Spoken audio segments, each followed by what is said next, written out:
ధర్మస్థల ప్రచారం అయితే పెద్ద ఎత్తున జరిగింది. కమ్యూనిస్ట్ నాయకులైతే వెంటనే ఆ పాలక మండలిని అరెస్ట్ చేసి జైల్లో పెట్టేయండి అని చెప్పారు. 500 మందిని చంపేశారు, అత్యాచారాలు చేశారు. కానీ ఇంతవరకు అక్కడ ఉన్నది కాంగ్రెస్ ప్రభుత్వమే. బీజేపీ ప్రభుత్వం అయితే వాళ్ళు హషప్ చేశారని చెప్పేవాడు, కానీ కాంగ్రెస్ ప్రభుత్వమే. ఇంతకుముందు ఇప్పుడు వాళ్ళు చెప్పే ఆ హెగ్డే అనేటటువంటి ఆయన కూడా కాంగ్రెస్ నాయకుడే. ప్రస్తుతానికి రాజ్యసభ నామినేషన్ బీజేపీ చేసింది, కానీ నామినేట్ చేయడం అన్నటువంటిది ఆయన కాంగ్రెస్ నాయకుడే. అది ఓపెన్ సీక్రెట్ కాబట్టి అక్కడ దాచడానికే లేదు. లేదా హిందుత్వవాదులు తప్పు చేస్తే నెత్తిన పెట్టుకోమని చెప్పి ఎవరు భారతీయ జనతా పార్టీ అన్నాడు, లేదా ఏ హిందుత్వవాదులు అంటలేదు. అత్యాచారాలు చేసిన ఎదవల్ని లేకపోతే మర్డర్లు చేసినటువంటి ఎదవల్ని కాపాడాలి ఏ ఎదవా అండవు.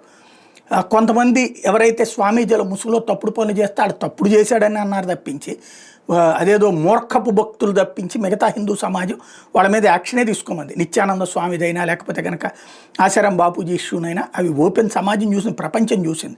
హిందువులు ఎవరు కూడా అరాచకాలు చేసి దాన్ని మతపరంగా ప్రోత్సహించాలనుకోవట్లేదు, లేదా అరాచకవాదుల్ని నెత్తిన పెట్టుకోవాలనుకోవట్లేదు, రేపులు చేయాలి మర్డర్లు చేయాలి అని చెప్పి ఎవడు అనుకోవట్లేదు. అది తెలిసినా కూడా హిందుత్వాన్ని హిందువుల్ని అవమానించేటటువంటి ఒక నీచ నికృష్టమైనటువంటి దరిద్రపు అలవాటు పెరిగిపోయి ధర్మస్థలాలో జరిగినటువంటి ఉదంతంలో అసలు వాస్తవాలు బయటికి రాకముందే పుంకాను కథనాలు, ఆర్టిఫిషియల్ ఇంటెలిజెన్స్తో వీడియోలు లేకపోతే ఫోటో మార్ఫింగులతో బొమ్మలు పెట్టేసేసి 100 శవాలు దొరికినాయి అన్నటువంటి విధంగా తప్పుడు ప్రచారాలు సమాజం మీదకు రుద్దింది ఒక సెక్షన్ ఆఫ్ మీడియా. ఇప్పుడు అక్కడ ఏది తేలనటువంటి సందర్భంలో ఇప్పుడు భారతీయ జనతా పార్టీ నిలదీయడం ప్రారంభించింది.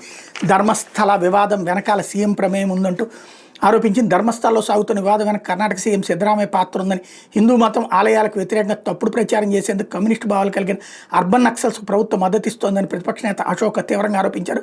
ఆదివారం హుబ్బಳ್ಳಿలో ఆయన మీడియాతో మాట్లాడుతూ సౌజన్య సిట్ కేసులను ఎవరూ వ్యతిరేకించలేదన్నారు. ఎవరో ఒక వ్యక్తి మాటలు విని ముఖ్యమంత్రి సిట్ దర్యాప్తునికి ఆదేశించడం సరికాదని పేర్కొన్నారు. కొందరు ధర్మస్థల ఆలయానికి ఎక్స్కవేటర్తో దూసుకొస్తామని హెచ్చరిస్తున్నారు. అడవిలో మతోన్మాదులు నక్సల్స్కి ఎర్రతివాచి పరిచి జనజీవనంలోకి తీసుకొచ్చిన సిద్ధరామయ్య వీటన్నింటికి కారణమని ఆరోపించారు. వివాదం వెనక కుట్ర ఉందని డీసీఎం డీకే శివకుమార్ ఆరోపించారని, ఈ విషయమే ముఖ్యమంత్రి నోరు విప్పడం లేదని, కాంగ్రెస్లోనే హిందూ వ్యతిరేక హిందూ అనుకూల గ్రూపులు ఉన్నాయని పేర్కొన్నారు.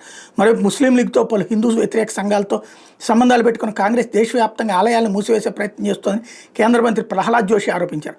హుబ్బಳ್ಳಿలో ఆదివారం మీడియాతో మాట్లాడితే ఎవరో ఒక అనామకుడు విన్నవించాడని ప్రభుత్వం ఏకంగా సిట్ ఏర్పాటు చేసిందన్నారు. ధర్మస్థల ధర్మాధికారి వీరేంద్ర హెగ్డే పట్ల నోటికొచ్చినట్టు దుష్ప్రచారం చేస్తున్నారన్నారు.